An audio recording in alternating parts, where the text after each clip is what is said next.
अस्सलाम वालेकुम रहमतुल्लाहि व बरकातहू।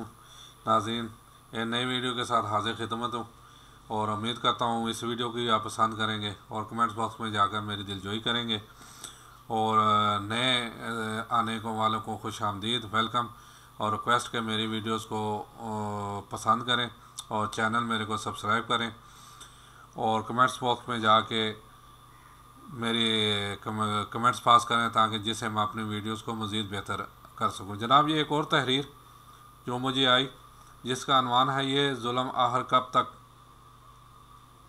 बड़ी प्यारी, ये आजकल ये मेडिकल के शोबे से रिलेटेड है और वाकई हमारे साथ जितना जुल्म हो रहा है आप लोगों को पता ही है। डॉक्टर जो हमारे साथ सलूक करते हैं, ख़ासकर प्रोफेशनल प्राइवेट डॉक्टर, जितनी जितनी उनकी फीसें हैं गरीब आदमी सोच भी नहीं सकता। वहाँ के आप तो गवर्नमेंट अस्पतालों के भी रास्ते बंद हो गए हैं, वहाँ भी चार्जेस उन्होंने शुरू कर दिए हैं। चार्जेस देंगे तो भी आपका इलाज होगा जी। तो मैं तहरीर की तरफ आता हूँ पहले जी। ये जुल्म आखिर कब तक। मैं डॉक्टर हूँ, इसीलिए मैं तमाम ईमानदार डॉक्टरों से माज़रत ख़्वाह हूँ। दिल का दौरा पड़ा, डॉक्टर का कहना है कि स्ट्रेप्टोकिनीस इंजेक्शन दें, 9,000 रुपये। इंजेक्शन की असल कीमत 700 रुपये है, 700 से 900 रुपये है, जबकि MRP 9,000। आप क्या करेंगे। टाइफाइड हो गया, डॉक्टर ने कहा कल 14 मोनिसिफ लें, थोक कीमत 25 रुपये। अस्पताल का केमिस्ट 53 रुपये देता है, आप क्या करेंगे। गुर्दे की खराबी, डायलिसिस 3 दिन में एक बार किया जाता है। डायलिसिस क्या है और इंजेक्शन दिया जाता है। रिटेल प्राइस इसकी 1800 रुपये। आपको लगता है कि मैं इसे होलसेल मार्केट से उठाऊंगा। पूरे पाकिस्तान में तलाश कर रहा हूं लेकिन कहीं नहीं मिल रहा, क्यों। कंपनी का सामान सिर्फ डॉक्टरों को। इंजेक्शन की बुनियादी कीमत 500 रुपये है, लेकिन इसके अस्पताल में डॉक्टर की रिटेल प्राइस 1800 है। आप क्या करते हैं। इन्फेक्शन हो गया है, डॉक्टर की तरफ से तजवीज़ करता है एंटीबायोटिक रुपये 540, इसी दूसरी कंपनी से 150 और आम 45 रुपये में मिलती है। फ़र्क देख लें कितना है। लेकिन केमिस्ट इनकार करता है, हम कोई आम नहीं देते, सिर्फ डॉक्टर का नुस्खा यानी 540 रुपये। आप क्या करेंगे। मार्केट में अल्ट्रासाउंड टेस्ट की कीमत 100 रुपये है, 750। ट्रस्ट फार्मेसी रुपये 240 रुपये, 750। डॉक्टर के कमीशन में से 300 रुपये। MRI पर डॉक्टर का कमीशन 2,000 से 3,000। डॉक्टरों और अस्पतालों की यह डाका जनी है, खौफ है।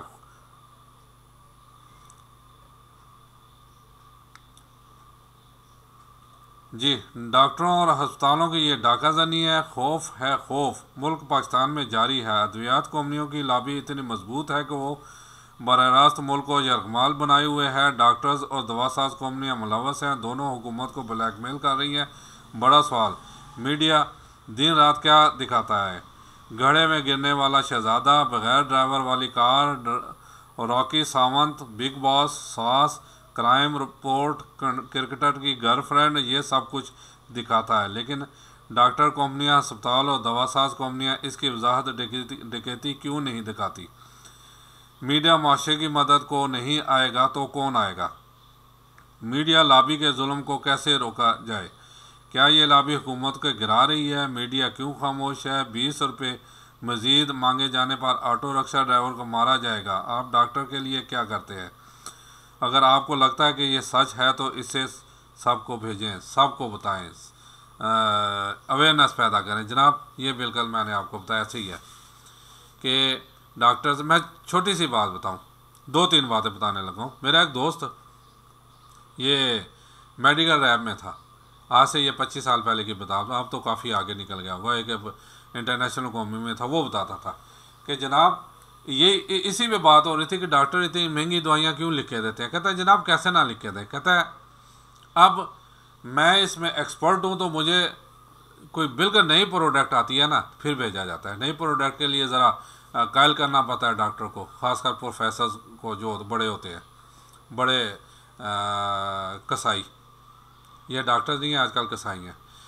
कहता है यकीन माना कि मैं अपनी वो साथ जब जाता हूँ साथ अपने एक नई, उस वक्त होंडा कार्ड बड़ी पॉपुलर गाड़ी थी, कहता है उसकी 0 मीटर गाड़ी की चाबी जेब में डाल के जाता हूँ और जाके डॉक्टर से टाइम लेता हूँ, अंदर जाता हूँ, सबसे पहले उसके टेबल पे गाड़ी की चाबी रखता हूँ, फिर साथ वो दवाई रखता हूँ कि जनाब आपने जो भी आना है उसे ये लिख के देनी है, और फलाने शोरूम में गाड़ी खड़ी है, मैं इधर से फ़ोन करता हूँ, आप जाके कलेक्ट कर लें। अब एक 0 मीटर गाड़ी लेने वाला डॉक्टर, सो कॉल्ड डॉक्टर है तो कसाई है, वो कैसे कोई और दवाई लिख के देगा सस्ती। और यकीन माने प्रैक्टिकली इसका मैं शाहिद हूँ, क्योंकि मेरे वाले साहब ये शालीमार हॉस्पिटल में थे, तो वहाँ का डॉक्टर उसे 2 इंजेक्शन लगाता था। 21 होगा उस वक्त, आज से यानी 2003 में तो फौत हो गए, तो ये बात है अराउंड 97-98 शायद। तो जो इंजेक्शन 2 लगाता था वो 21 हो गए इंजेक्शन आता था, एक सुबह लगता था एक शाम को। अब मेरे भाई भाई के एक दोस्त ही थे केमिस्ट, वो शालीमार अस्पताल के सामने उनकी मेडिकल स्टोर था, तो मैं वो फजलदीन से, क्योंकि पिटसेल में था, मुझे भी क्या पैसे मिल जाने थे, जब उनसे नहीं होता फिर उससे जाके ना मैं ले लेता था। उसके पास गया तो उसने एक और इंजेक्शन उसने उसके यानी कि तरकीब बताई, ये देखो कहता है इसकी तरकीब सेम है, बनाने का तरीका, जो फार्मूला उसका है वही फार्मूला इसका है, ये 700 का है। कहता है ले जाओ, अल्लाह करे डॉक्टर मान जाए, लेकिन मानेगा नहीं, क्योंकि इसमें उसकी कमीशन है, इसमें उसकी कमीशन नहीं है। मैंने फार्मूला भी देखा, पढ़ा लिखा अल्हम्दुलिल्लाह हूँ, सारा कुछ जानता, फार्मूला सेम था, बिल्कुल सेम था, 100% सेम था, सिर्फ कंपनी का फ़र्क था। मैं वही जब लेके गया तो डॉक्टर साहब उछल पड़े। अब वो मुझसे यानी बात कैसे कर रहे हो, अच्छा जी तुसी यह लैंदा है, तुसी तो बड़े डॉक्टर हो गए, मैं गधा वा, मैं फलाना, मैं टमकाना, तुसी ऐसा करो अपने वाले साहब नूं नाल लै जाओ घर, तुसी अपना इलाज खुद शुरू कर दो, तुसी ज़्यादा सियाने हो ना, तुसी मेरे तो ज़्यादा सियाने हो, तुसी कहते हो ठीक है ਇਹਦੇ फार्मूला सेम है, तुसी लै जाओ भी अपना, जाओ मैं तो डिस्चार्ज लिया भी लिया, छोटे डिस्चार्ज लिया दी, मैं डिस्चार्ज करना कहा तुसी लै जाओ, यानी ऐसे ब्लैकमेल करते हैं।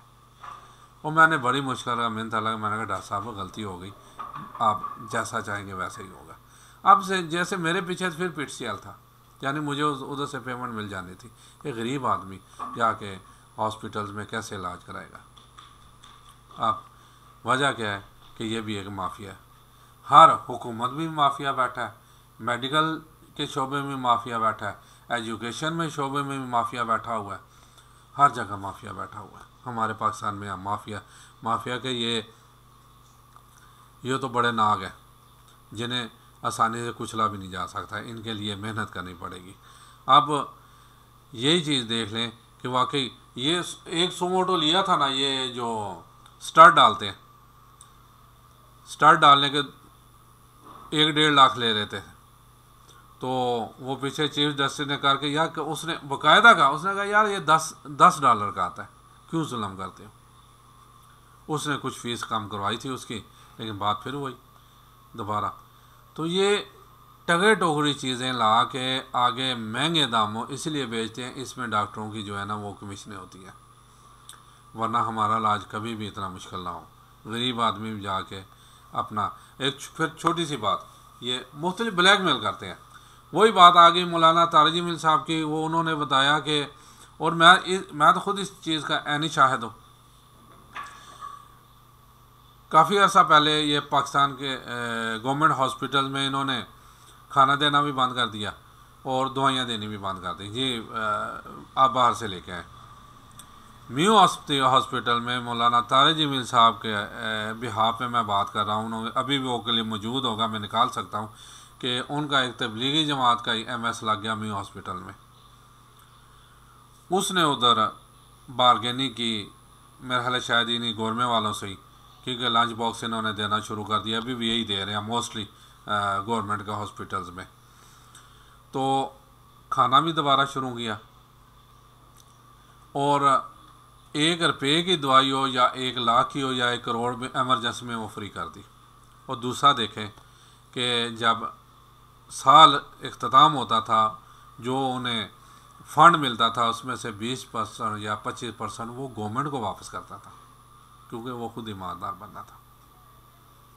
वरना यहाँ क्या होता है, यहाँ लोगों से भी दवाइयाँ बाहर से मंगा लेते हैं और वो दवाइयाँ जो उसे लगाते हैं उसके फेक पर्ची बना के वो ऐड कर लेते हैं और 6 माह बाद जनाब फंड ख़त्म हो जाता है। ये हर अस्पताल की कहानी है। और अब इसी से मैं थोड़ा सा अटैच हूँ, हमारे मुल्क का क्यों बेड़ा गर्क हुआ हुआ है। गवर्नमेंट वाले भी ऐसे ही कोई एहसान नहीं करते, वो अपना टैक्स बचाते हैं, वो अपना वहाँ 10 रुपये लगाते हैं तो 100 रुपया बचाते हैं। मेरा बेटा खुद गवर्नमेंट में लगा हुआ है, सैलरी कितनी है, अब वो कैशियर है 18,000, 12 घंटे काम करता है, 3 बजे जाता है, रात को 3 बजे आता है। लेकिन उसे गवर्नमेंट वाले अस्पतालों में तो खाना प्रोवाइड कर देते हैं कि जहाँ से वो टैक्स बना, अपने एम्प्लॉइज़ को, कितने एम्प्लॉइज़ होंगे, अपने एम्प्लॉइज़ को वो खाना नहीं देते। हत्ता कि वहाँ से एक रसूला या एक चीज़ के हमने वो भी ममनू किया हुआ है कि पकड़ा गया नौकरी से निकाल देंगे। ये उनकी असलियत है। बात असल में ये है कि यहाँ हर कोई जिस खानदान लगता है वो नहीं छोड़ता पाकिस्तान में। वजह क्या है, कानून तो है, उसमें अमल दराम नहीं है।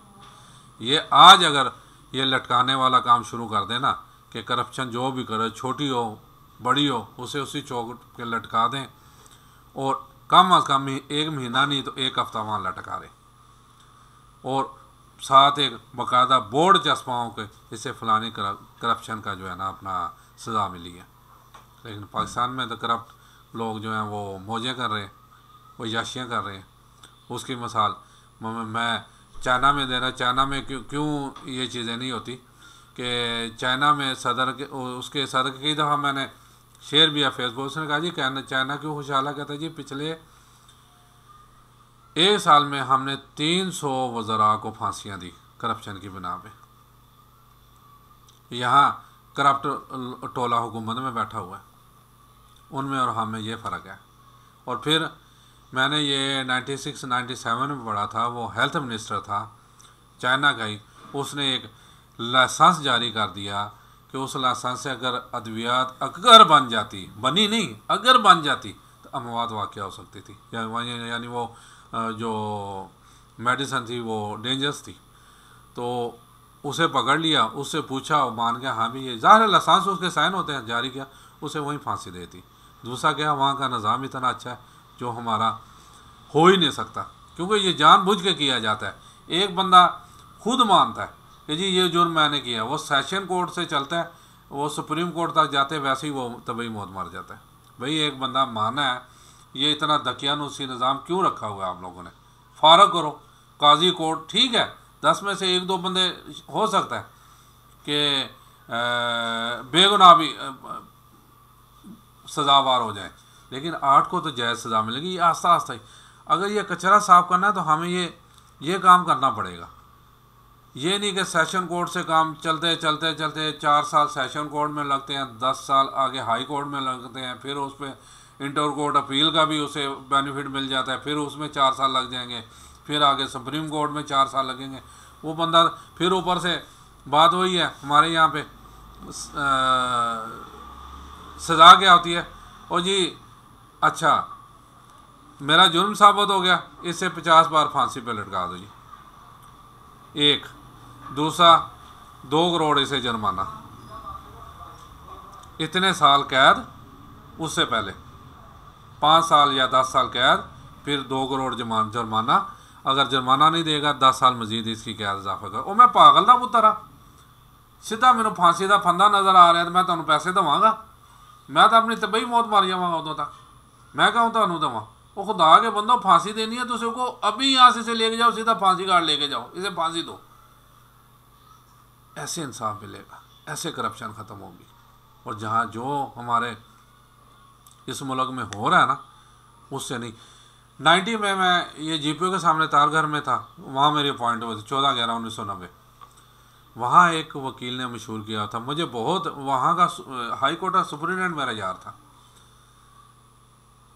यानी मुझे अब बहुत ही दुख हो रहा था। उस वकील का मैंने नाम नहीं पूछा। उस वक्त उसने ऐलान कराया हुआ था कि भाई जिसे मर्ज़ी मार के मेरे पास आ जाओ, और 1 लाख रुपया उसकी फ़ीस थी, मैं तुम्हें बरी करा दूँगा। और वो अकेला नहीं था, अकेला कोई भी इतना बड़ा ऐलान नहीं कर सकता। इसका मतलब वो एक पूरा पैनल था, एक पूरा पैनल जिसमें जज भी हैं, जिसमें वकील भी हैं, जिसमें बाकी भी थे। 1 लाख वो अकेले हड़प नहीं कर रहा होगा, लाजमी दूसरों को भी दे रहा होगा। जनाब हमारे मुल्क का यही निज़ाम है। अल्लाह करे हमारे मुल्क का निज़ाम बेहतर हो जाए। अल्लाह करे ये कम अज़ कम तो यार 2 शोबे तो छोड़ दो, मेडिकल का और तालीम का, इसे तो सही कर दो खुदारा। गरीब बंदा जो है ना अच्छी तालीम हासिल कर सके और अच्छा इलाज करा सके तो दुआएं देगा आपको। इजाज़त चाहता हूँ। अस्सलाम वालेकुम वरहमतुल्लाहि वबरकातुहू।